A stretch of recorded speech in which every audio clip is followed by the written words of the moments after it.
Il faut savoir que nous allons quitter un jour ou un autre cette vie d'ici-bas. Ce soir, demain, après-demain, Allahu A'lam, dans tous les cas, on est tous unanimes sur la réponse à cette question, est-ce que nous allons mourir? Oui, nous allons mourir. Kullu nafsin dha'iqatul maut. Mais ce qui nous importe, ce n'est pas de savoir où et quand on va mourir, mais dans quel état on sera lorsqu'on va mourir.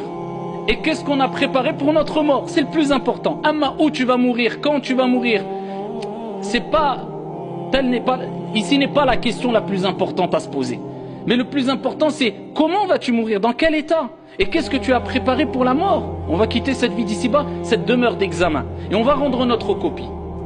Notre copie, ce n'est autre que ce livre où tout a été inscrit par les anges al-malaïka, les nobles scribes qui ont eu l'ordre de noter tout. Petit et grand péché, petite et grande action, tout. فَمَنْ يَعْمَلْ مِثْقَالَ ذَرَّةٍ خَيْرًا يَرَهُ وَمَنْ يَعْمَلْ مِثْقَالَ ذَرَّةٍ شَرًّا يَرَهُ. Celui qui a fait le poids d'un atome tout petit, minuscule, le poids d'un atome de bien, il le verra, car ton Seigneur est juste et équitable. Et celui qui a fait le poids d'un atome de mal, il le verra, car tout est inscrit, et on te dira au jour de la résurrection, Iqra kitabak, lis ton livre.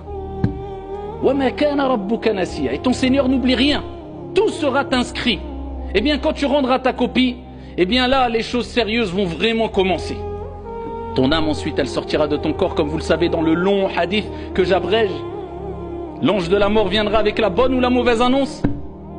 Si tu faisais partie des gens du bien, eh bien il t'annoncera la bonne annonce en te disant viens, sors, viens rejoindre le pardon, la miséricorde de ton Seigneur tabaraka wa ta'ala. Il t'annoncera de belles paroles, et à peine qu'il saisira ton âme, et voilà que les anges qui sont un grand nombre d'anges, eh bien seront autour de toi et saisiront cette âme-là et viendront avec des linceuls du paradis et avec des parfums du paradis, des linceuls paradisiaques et des parfums paradisiaques, et ils te feront monter jusqu'au ciel le plus bas, et les anges diront quelle est cette bonne odeur, et on te citera par tes plus beaux noms, et on dira c'est un tel, fils d'un tel, et ensuite on t'ouvrira le ciel le premier ciel, le ciel le plus bas, et ensuite tu monteras le deuxième, 3, 4, 5, 6, 7e ciel, et tu redescendras pour retrouver ta demeure bi'idhnillah azza wa jal, qui sera félicité, bonheur et réussite incha'Allah tabaraka wa ta'ala. Contrairement au mauvais,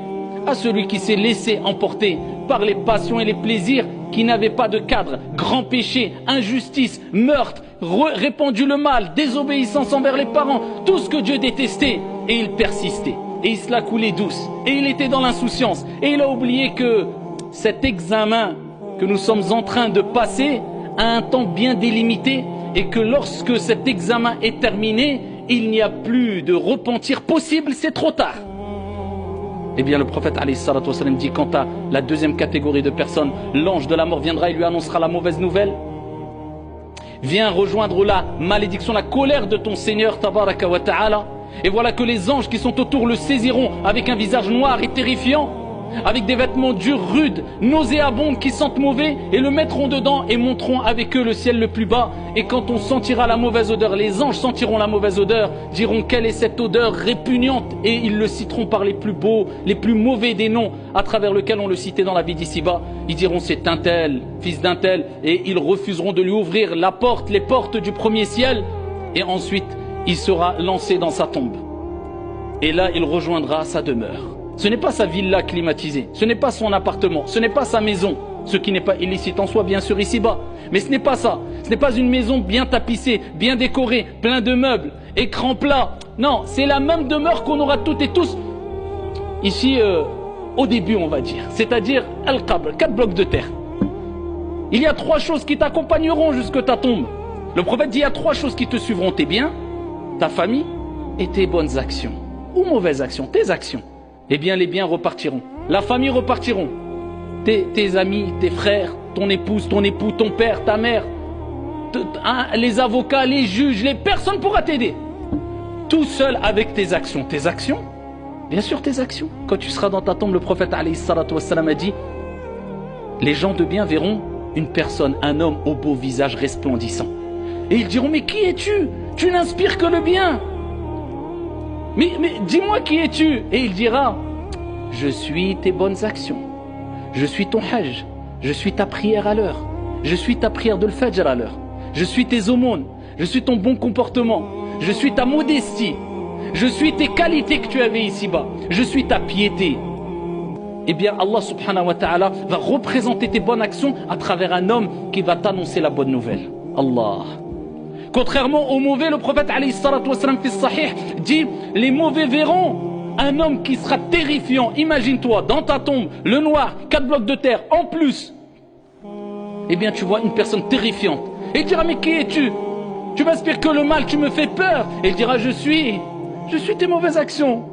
Tu ne te souviens pas, les péchés, az-zina, le haram, la tricherie, la tromperie, le mal, la médisance, la calomnie, les grands péchés, tout ce que tu faisais de mal et on t'exhortait, eh bien c'est moi maintenant.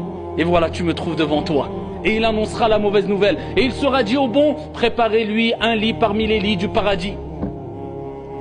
Et étendez sa tombe, et il sera dans un jardin parmi les jardins du paradis. Et le bon dira, Ya Allah, fais venir le jour dernier, j'ai hâte de rencontrer mes bien-aimés, ma famille et mes proches. Et pour lui, ça sera très court, la période dans la tombe.